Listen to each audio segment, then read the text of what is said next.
Thanks to our title sponsor, Juniper Networks, for helping make Research Saturday possible.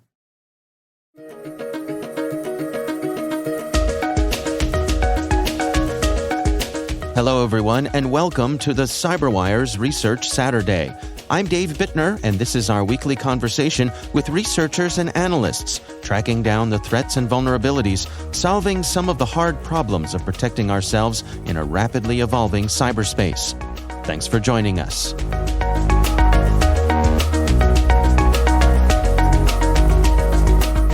We actually uncovered this, ecosystem that did not really exist a few years ago and has just been getting stronger and stronger. And that's this system of solver bots, the solver APIs that are being built and distributed to actually target specific anti-bot vendors and bypass them completely. That's Sam Crowther. He's founder of anti-bot company Kasada. The research we're discussing today is titled "The New Way Fraudsters Bypass Bot Management."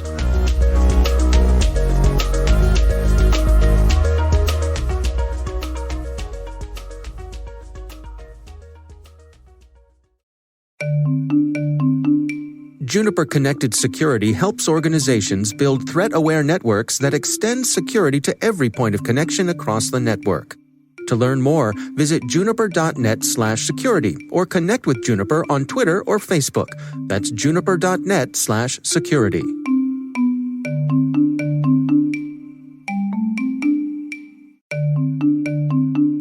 And now, a word from our sponsor, Keeper Security.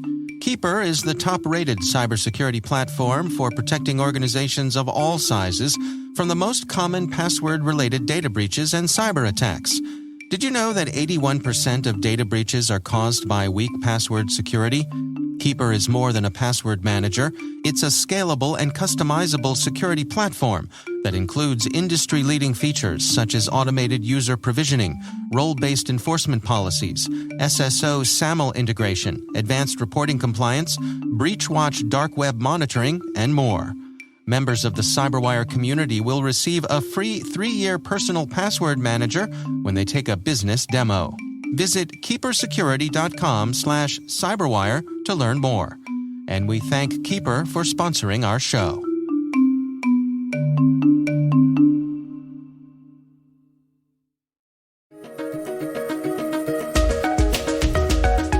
Now, just to be clear, we're using the term solver bot here as in to solve a problem. Is that where the phrase comes from?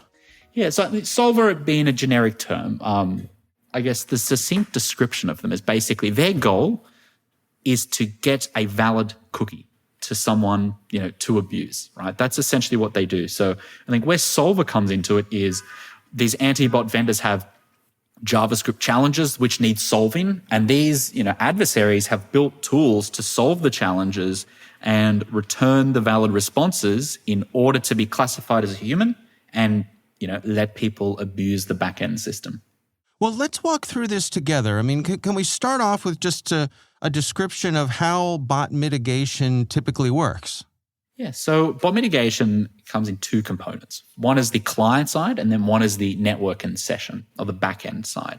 So on the client side, a key part of any of this detection is understanding what's happening within the browser, right? Does this browser look real? Is it moving its mouse? Does it look like it has a human behind it? So that upfront detection component means that, traditionally, botters have to be very, very sophisticated and skilled, in order to be correctly classified as human. The server side or the backend side is where it's looking at, pattern analysis within sessions. Okay, this session's human. What's it doing? How many login attempts is it making? And things like that. Now, this has sort of evolved in sophistication, over the last 5 or 10 years to the point where, there are some very sophisticated client-side defenses and some awesome machine learning models on the back end. But, inevitably, that's just changed the way these folk attack. Well, let's dig into the attacks then. I mean, how are they coming at this? So what they've realized is that as the anti-bot vendors get better and better, it pushes the skill floor, essentially, like the minimum skill set required up in order to beat them.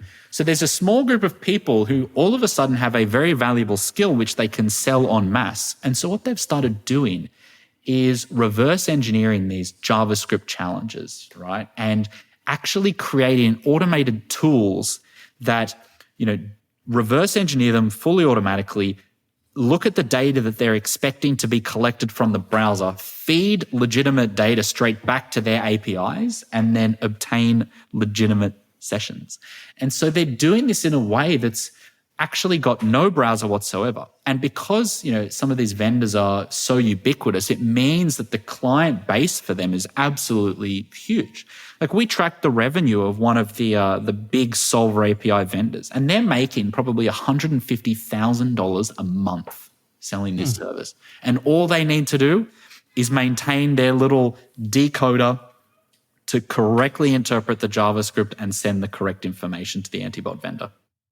How sophisticated of an effort are we talking about here?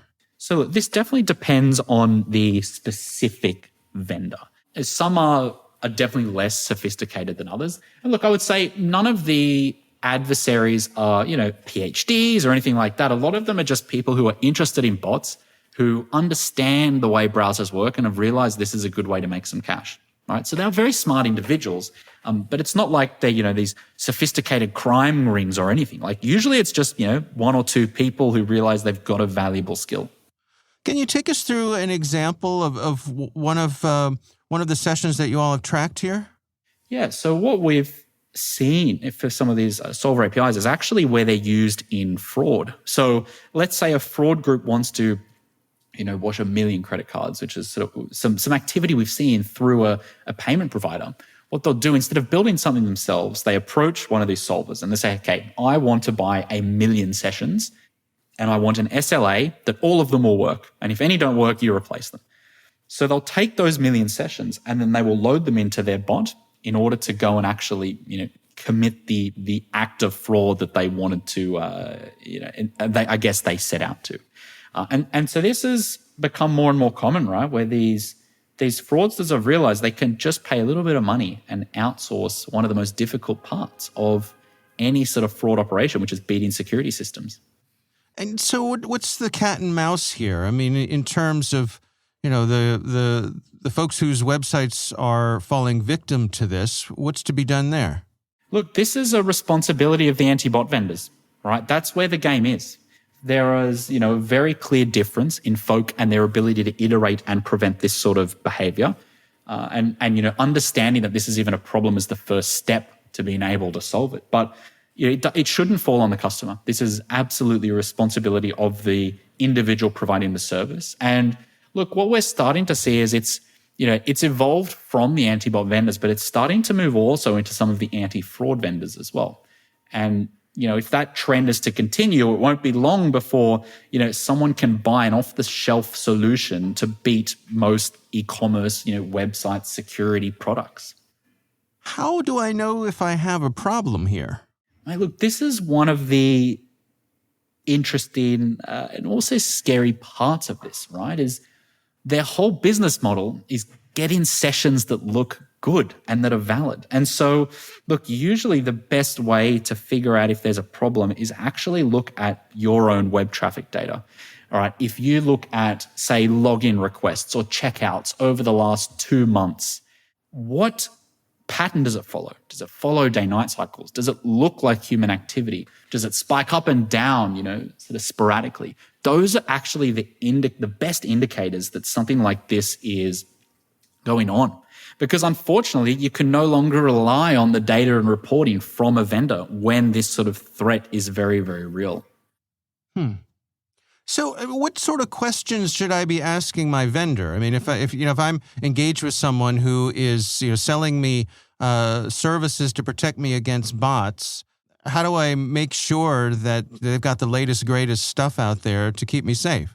I think this is very much a dialogue around, how aware of the problem are people and understanding their strategies to address it, right? And it's going to be different for everyone, but making sure that they can actually articulate this is what we actively do to combat this type of activity is very important because, what we see is people sort of hand wave, we have machine learning, we have this, we have that. And the reality is none of that really matters if someone can send the data that's expected to the machine learning model, right? ML is only as good as the data it gets. So it's very important that any vendor in this space has a very active strategy to, almost dismember this type of solving activity.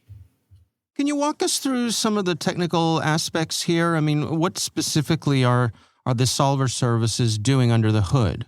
Yeah, so what they're typically doing is decompiling the JavaScript that gets delivered to the client, transforming it into a format that they can easily interact with it in, and then looking at what sort of data attributes it's expecting from the client.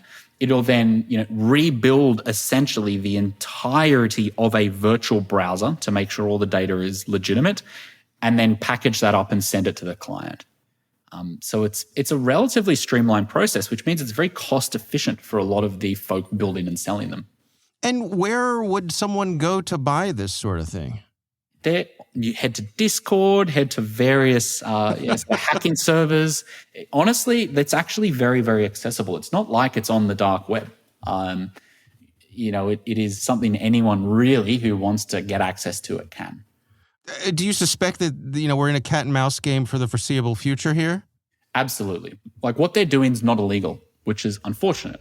Right? They are actively bypassing security systems, yet they're not the ones committing the crime. And so I think they leverage that in their justification, I guess, of what they're doing.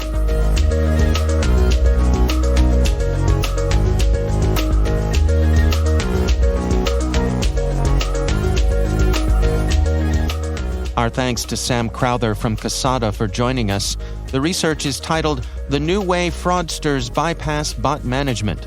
We'll have a link in the show notes. Thanks to Juniper Networks for sponsoring our show. You can learn more at juniper.net/security or connect with them on Twitter or Facebook. The CyberWire podcast is proudly produced in Maryland out of the startup studios of Data Tribe, where they're co-building the next generation of cybersecurity teams and technologies. Our amazing CyberWire team is Rachel Gelfand, Liz Irvin, Elliot Peltzman, Trey Hester, Brandon Karpf, Eliana White, Paru Prakash, Justin Sabi, Tim Nodar, Joe Kerrigan, Carol Terrio, Ben Yellen, Nick Valecki, Gina Johnson, Bennett Moe, Chris Russell, John Petrick, Jennifer Iben, Rick Howard, Peter Kilpie, and I'm Dave Bittner.